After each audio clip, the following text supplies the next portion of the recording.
Scary Drug Facts. A nice follower right here has asked me to cover an over-the-counter cough medicine called Dextromethorphan, or DXM for short.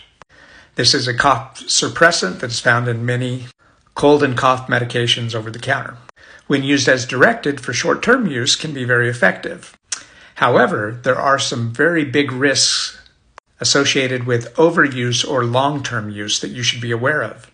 I'll list the top 5 things. Please pay attention to number 5. It is not a good one.